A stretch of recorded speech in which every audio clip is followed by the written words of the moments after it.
નમસ્કાર વિદ્યાર્થી મિત્રો, આજના વિડિયો લેક્ચરમાં આપ સૌનું હાર્દિક સ્વાગત છે.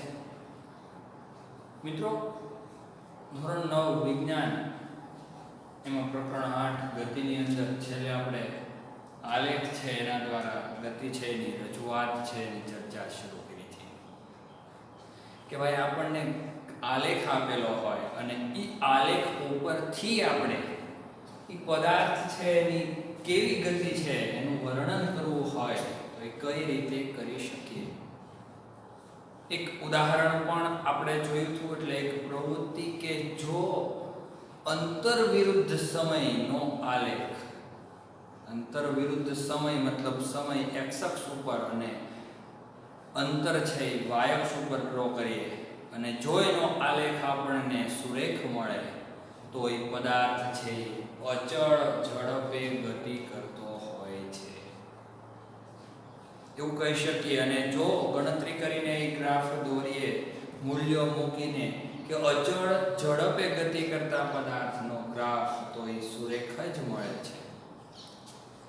એવું જો અંતરની જગ્યાએ સ્થાનાંતર હોય એટલે સ્થાનાંતર વિરુદ્ધ સમયનો આલેખ દોરીએ મિત્રો, તો એ અચળ વેગ છે એ દર્શાવે છે. સુરેખ મળે તો એનો મતલબ એ પદાર્થ અચળ વેગે ગતિ કરે છે. તો એ વાત સ્પષ્ટ કરી. ત્યારબાદ એ સાબિત કરવું હોય કે કયા ગાળામાં તે પદાર્થનો વેગ કેટલો છે, તો એ માટે આપણે એનું સૂત્ર પણ તાર્યું હતું કે એ અને બી બિંદુ વચ્ચે, એટલે એ બિંદુથી બી બિંદુ સુધી પદાર્થનો વેગ કેટલો છે, એની ઝડપ કેટલી છે, તો એ પણ આપણે મેળવી શકીએ. ત્યારબાદ મિત્રો હવે આપણે આગળ અભ્યાસ કરવાનો છે વેગ વિરુદ્ધ સમયનો આલેખ. વેગ વિરુદ્ધ સમયનો આલેખ.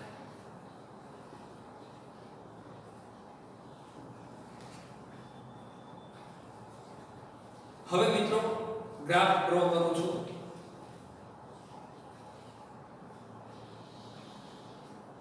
આ y અક્ષ,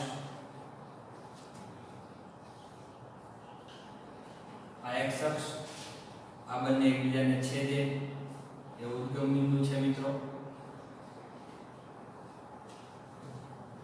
હવે વેગ વિરુદ્ધ સમયનો આલેખ છે મિત્રો, તો સમય છે આ અક્ષ પર આવશે. એકમ આપણે નથી લખતા, કોઈ પણ એકમ ચાલે. સેકન્ડમાં માપો, મિનિટમાં માપો, કલાકમાં માપો, પણ અત્યારે આપણે એકમની ચર્ચા કરશું નહીં. અહીંયા વેગ આવશે. વેગ છે ઉપરની દિશામાં વધતો જાય છે. સમજવા માટે મૂલ્ય અંકન કરી દઈએ કે વેગ છે એ અહીંયા 10, આ એકમ લખી નાખીએ મીટર પ્રતિ સેકન્ડ છે અને સમય છે મિત્રો અહીંયા સેકન્ડમાં છે. અહીંયાનો વેગ 20, અહીંયા વેગ 30 એકમ મીટર પ્રતિ સેકન્ડ, 40, 50. સમય લઈ લઈએ મિત્રો 5 સેકન્ડ, 10 સેકન્ડ, 15 સેકન્ડ, 20 સેકન્ડ અને 25 સેકન્ડ. ધ્યાન આપજો અહીંયા, કારણ કે અગત્યનો ટોપિક છે. નહીં સમજાય તો પછી ખ્યાલ નહીં આવે, બધું સમાન લાગશે. હવે મિત્રો હું એક તમને પ્રશ્ન પૂછું છે કે એક ગ્રાફ અહીંયા ડ્રો કરું છું ને એ ગ્રાફ છે એક આપણી પાસે પદાર્થનો બાયોડેટા છે. એ ડેટાને આધારે એટલે વેગ અને સમયના મૂલ્યો છે એના આધારે ગ્રાફ ડ્રો કરીએ અને ગ્રાફ સીધો સુરેખ મળે છે. આ ગ્રાફ છે ને આ ગ્રાફ એ છે મિત્રો કે આપણે વેગ અને સમયના મૂલ્યને આધારે ગ્રાફ દોરો અને ગ્રાફ છે આપણને આવો ગ્રાફ મળ્યો. આવો ગ્રાફ મતલબ આ x અક્ષને સમાંતર મળ્યો. આ ગ્રાફ છે આ x અક્ષ એને સમાંતર છે, જોઈ શકીએ છીએ. તો આ ગ્રાફ ઉપરથી આપણે શું અનુમાન લગાવી શકીએ, શું જવાબ આપી શકીએ? થોડુંક સ્પષ્ટ કરવા હાટુ કન્ફ્યુઝન ન થાય, હજી થોડુંક વધારે સ્પષ્ટ ભણી શકીએ એટલા માટે એક બીજો ગ્રાફ અહીંયા ડ્રો કરું છું. x અક્ષ, આ y અક્ષ, અહીંયા અંતર લઈ લઉં છું. અંતર છે મીટરમાં છે, આ અક્ષ પર વધતું જાય છે. અહીંયા સમય છે, સમય સેકન્ડમાં છે, એ આ અક્ષ પર વધે છે. આ ગ્રાફ છે આ વેગ વિરુદ્ધ સમય, આ અંતર વિરુદ્ધ સમયનો ગ્રાફ છે.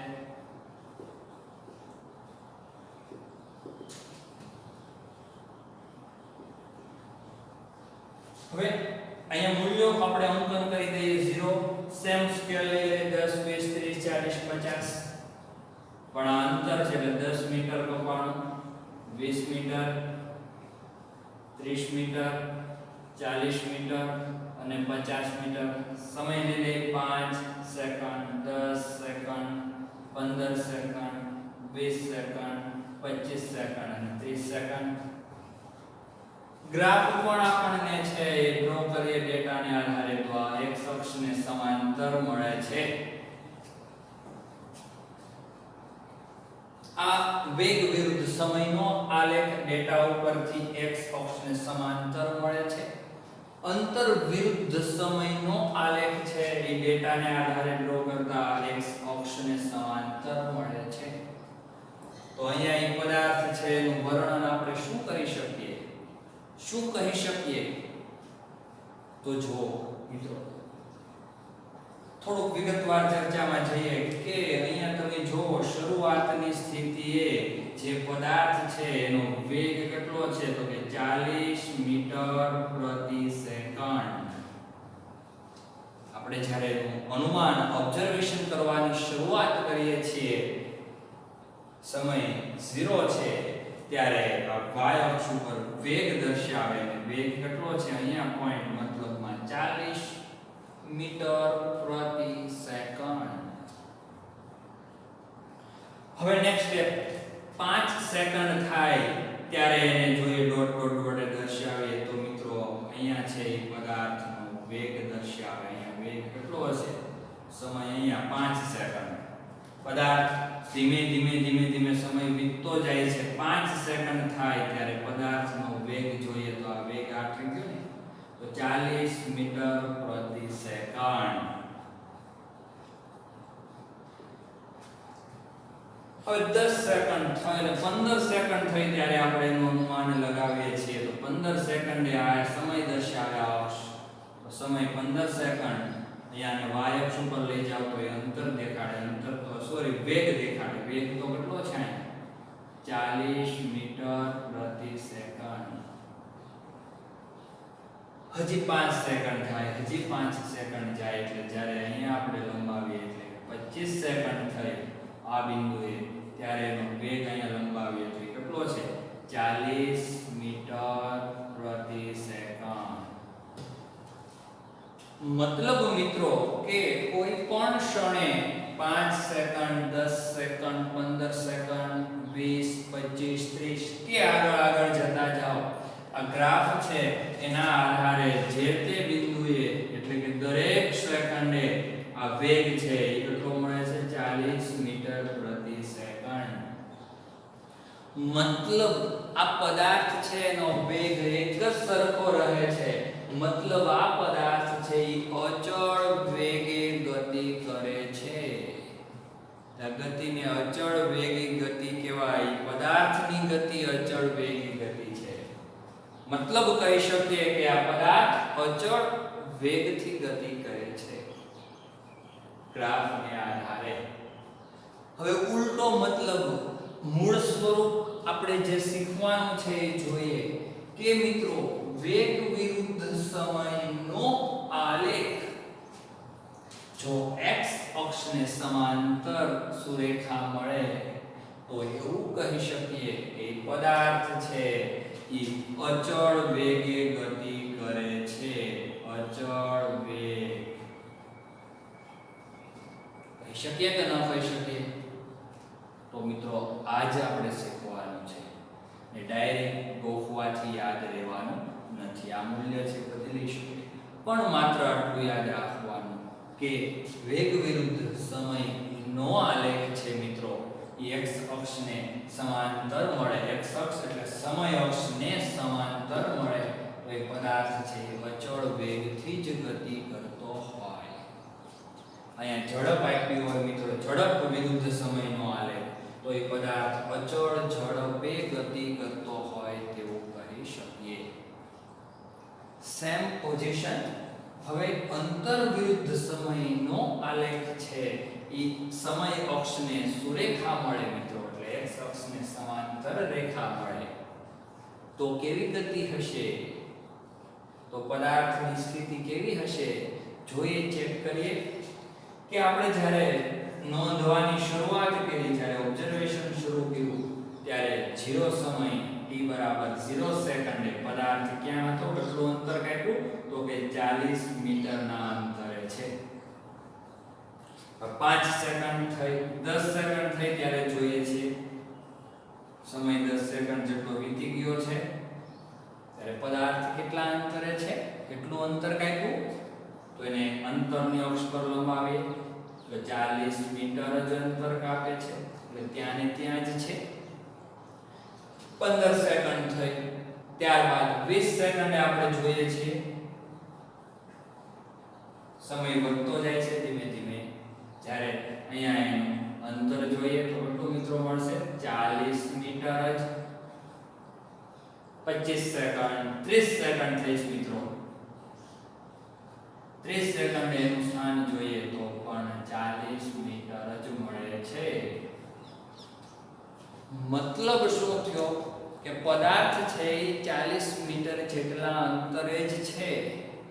સમય વધતો જાય છે, 5 સેકન્ડ, 10, 15, 20, 25, પણ પદાર્થ છે એ અંતર કાપતો નથી, એટલે વધારે પણ દૂર નથી જતો અને નજીક પણ નથી આવતો. મતલબ 40 મીટરના અંતરે તે સ્થિર છે. એટલે આનો મતલબ એવો થાય કે પદાર્થ ગતિ કરતો નથી. જો ગતિ કરતો હોય તો કાં તો અંતર વધે અને જો બ્રેક મારે તો અંતર ઘટે, પણ એવું છે નહીં. પદાર્થ સ્થિર છે. એ ગ્રાફ દેખાડે છે દરેક સમયે, દરેક સેકન્ડે પદાર્થ 40 મીટર જેટલા અંતરે જ છે મિત્રો. તો મિત્રો આ પદાર્થ સ્થિર છે એવું કહી શકીએ ગ્રાફ પરથી. પદાર્થ સ્થિર છે, ઊભો છે, પોતાના મૂળ સ્થાને જ છે. એટલે મિત્રો જો અંતર વિરુદ્ધ સમયનો આલેખ સમય અક્ષને સુરેખા મળે તો તે પદાર્થ પોતાના સ્થાને સ્થિર છે. અચળ ઝડપ, અચળ વેગ, નિયમિત અનિયમિત કોઈ વસ્તુ નહીં આવે, કારણ કે કેવો છે, સ્થિર. તો આ બે ગ્રાફ સાથે એટલે મિત્રો મેં ડ્રો કર્યા છે કે ગ્રાફ તો આપણને આ સમય અક્ષને સમાંતર જ મળે છે, પણ અહીંયા અંતર છે અને અહીંયા વેગ છે. એટલે આ બાબત છે ખાસ નોંધમાં લેવાની છે, ભૂલાય નહીં, નકર છે ઉલટો જવાબ થઈ જશે. હજી આપણે વેગના આપણે એક બે ગ્રાફ ડ્રો કરીએ મિત્રો. ગ્રાફ 3 લઈએ, એમાં વેગ વિરુદ્ધ સમયનો આલેખ જ દોરવાનો છે. હજી લઈ લઈએ મિત્રો, એમાં વેગ વિરુદ્ધ સમયનો આલેખ જ દોરવાનો છે.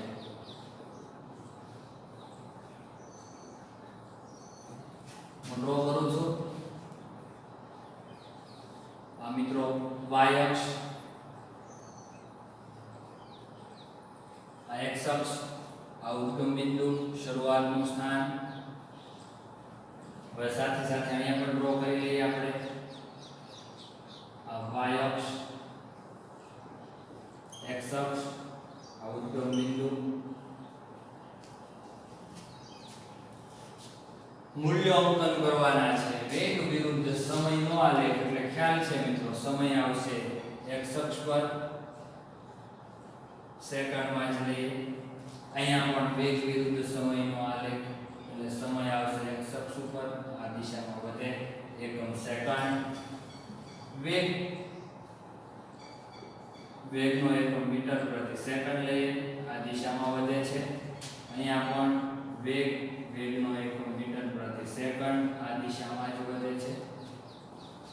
સરળતા માટે મૂલ્યો પણ આપણે અંકન કરી લઈએ મિત્રો કે અહીંયા વેગ છે પદાર્થનો 10 મીટર પ્રતિ સેકન્ડ વધીને અહીંયા 20 ફીટ, અહીંયા 30 મીટર પ્રતિ સેકન્ડ, અહીંયા 40 અને અહીંયા 50. સમય લઈ લઈએ 5 second, 10 second, 15 second, 20 second, 25 second. Same સ્કેલમાં અહીંયા લઈએ 10 મીટર પ્રતિ સેકન્ડનો વેગ, 20, 30, 40, 50 અને 60. અહીંયા 10, 20, 30 સેકન્ડ, 40 સેકન્ડ અને 50 સેકન્ડ. ગ્રાફ છે એનું માળખું તૈયાર કર્યું. હવે ગ્રાફ જોઈએ મિત્રો. જો વેગ વિરુદ્ધ સમયનો આલેખ છે એ આપણને આવો મળે. આ વેગ વિરુદ્ધ સમયનો આલેખ છે મિત્રો, આવો મળે છે. કોઈ પણ આકાર હોય.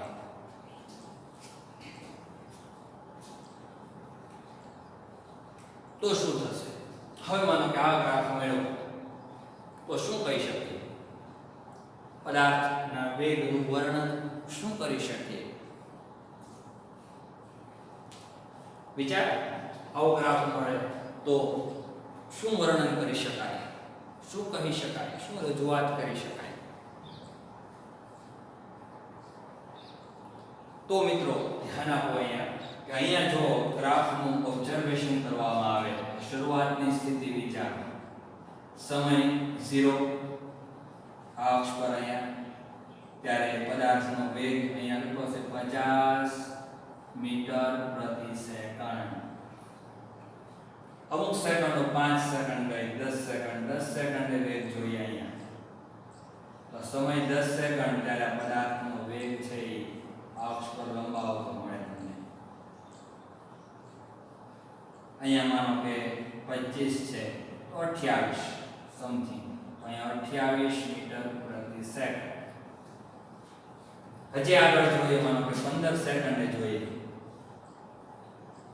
અને અહીંયા લંબાવો તો 40, 10 અને અહીંયા 15 થાય એટલે માનો કે 12 છે. તો આ બિંદુએ પદાર્થ છે એનો વેગ 12 મીટર પ્રતિ સેકન્ડ. સમજાય છે ને? આ ગ્રાફ આપણે ઓલરેડી ડ્રો કરી લીધો છે. આપણને આવો ગ્રાફ આપી દીધો છે. આપણે ખાલી એના ઉપરથી વર્ણન કરવાનું છે કે આ પદાર્થની ગતિ કેવી હશે. તો મિત્રો એ સમજવા માટે આપણે પ્રયત્ન કરીએ છીએ કે હજી 5 સેકન્ડે પણ લઈ શકીએ. અહીંયા લંબાવો તો મિત્રો અહીંયાનો વેગ 40 મીટર પ્રતિ સેકન્ડ. આ બિંદુએ પદાર્થની સ્થિતિ જોઈએ તો અહીંયા લંબાવો તો એનો વેગ મળે. અહીંયા વેગ હશે 40 મીટર પ્રતિ સેકન્ડ. અહીંયા લંબાવો તો કેટલો સમય લીધો તો કે 5 સેકન્ડ. આ બિંદુએ એનો સમય કેટલો લીધો તો કે 10 સેકન્ડ થઈ. વેગ કેટલો થઈ ગયો તો 28 મીટર પ્રતિ સેકન્ડ. આ બિંદુએ સમય તો કે 15 સેકન્ડ થઈ ગયો. વેગ એનો 12 મીટર પ્રતિ સેકન્ડ. અને આ બિંદુએ લઈએ મિત્રો તો સમય 20 સેકન્ડ થઈ ગયો પણ અંતર લંબાવો તો અહીંયા 0 મીટર પ્રતિ સેકન્ડ. પદાર્થનો વેગ 0 મતલબ સ્થિર.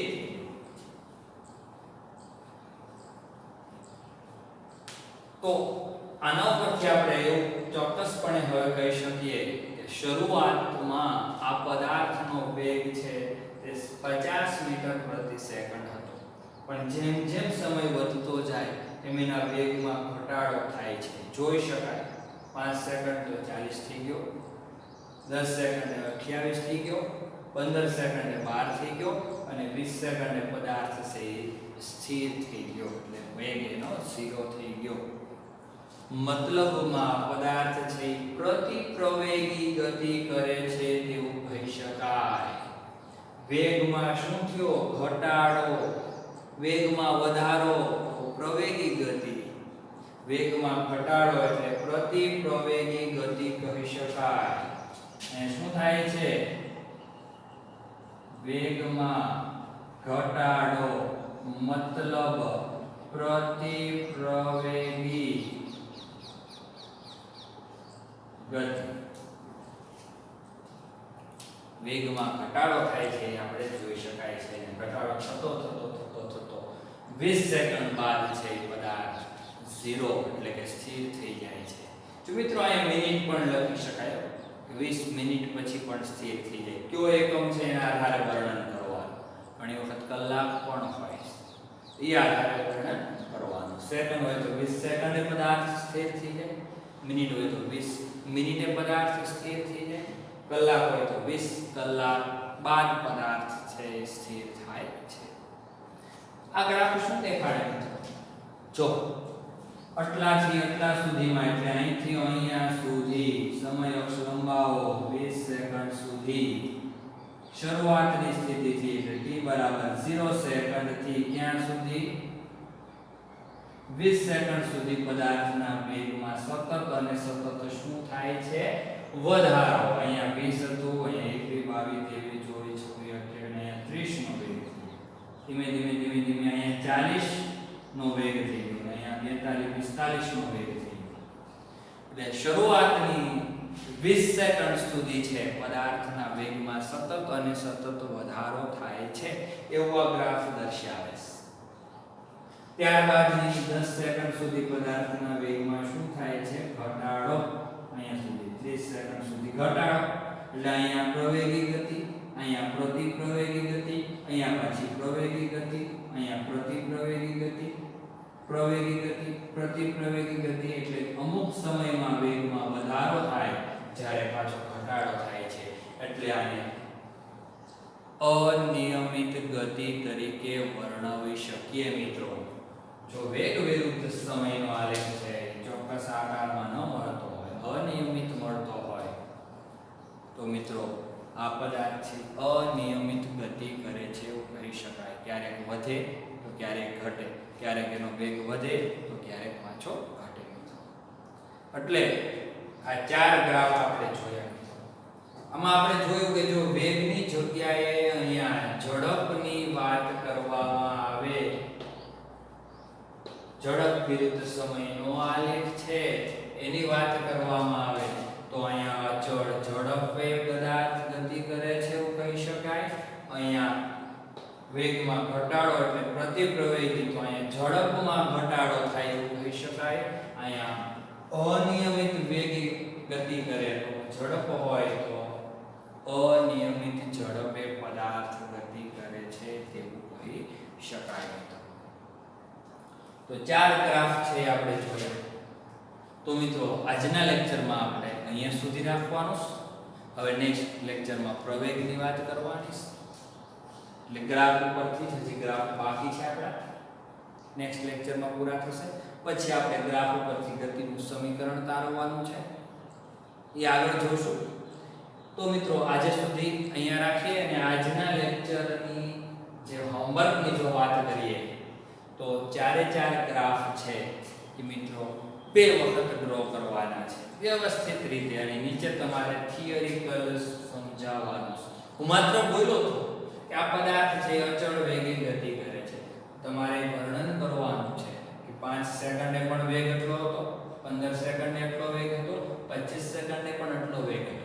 તો આના પરથી આપણે એ કહી શકીએ કે જો વેગ વિરુદ્ધ સમયનો આલેખ સમય અક્ષને સુરેખા મળે, સમય અક્ષને સમાંતર સુરેખા મળે તો તે પદાર્થ છે અચળ વેગે ગતિ કરે છે તેવું કહી શકાય. એવું દરેક ગ્રાફની અંદર હું બોલ્યો છું કે થિયરી પણ તમારે લખવાની છે. ટોટલ 8 ગ્રાફ થશે. કમ્પ્લીટ તૈયારી કરવાની. ન સમજાય તો મને પાછા પૂછજો. Thank you.